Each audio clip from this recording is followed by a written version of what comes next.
بسم اللہ الرحمن الرحیم۔ مولانا روم رحمۃ اللہ علیہ فرماتے ہیں، ایک شخص مسجد میں نماز ادا کرنے کے لیے اندھیری رات میں گھر سے نکلا۔ اندھیرے کی وجہ سے اس کو ٹھوکر لگی اور وہ منہ کے بل کیچڑ میں گر گیا۔ کیچڑ سے اٹھ کر وہ گھر واپس گیا اور لباس تبدیل کر کے دوبارہ مسجد کی طرف چل دیا۔ ابھی چند قدم ہی چلا تھا کہ دوبارہ ٹھوکر لگی اور وہ دوبارہ کیچڑ میں گر گیا۔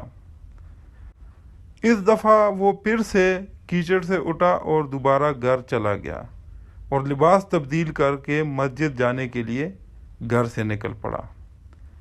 اپنے گھر کے دروازے پر اس نے ایک شخص کو دیکھا جو اپنے ہاتھ میں ایک روشن چراغ تھامے ہوئے تھا۔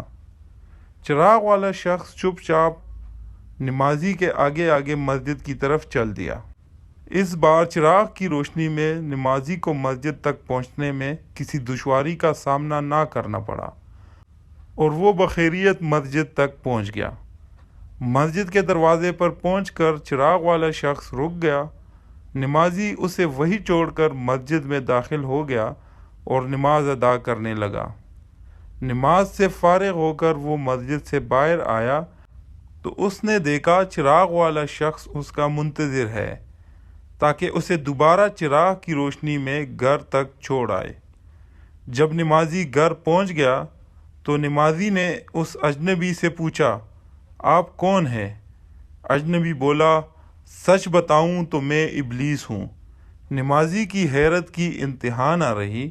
اس نے پوچھا، تجھے تو میری نماز رہ جانے پر خوش ہونا چاہیے تھا، لیکن اس کے برعکس تو چراغ کی روشنی میں مجھے مسجد تک کیوں لایا؟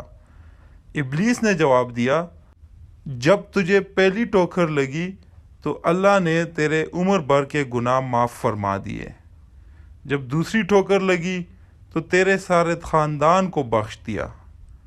اس کے بعد مجھے فکر ہوئی کہ اب اگر تو ٹھوکر کھا کر گرا اور کہیں دوبارہ کپڑے تبدیل کرنے کے لیے گھر واپس گیا تو کہیں اللہ تیرے سارے گاؤں کی مغفرت نہ فرما دے، اس لیے میں چراغ لے کر آیا کہ تو بغیر گرے مسجد تک پہنچ جائے۔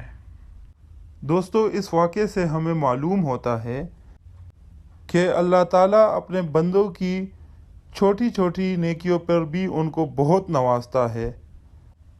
ہمیں چاہیے کہ ہم اپنے ہاتھ سے کوئی بھی نیکی کا موقع جانے نہ دیں۔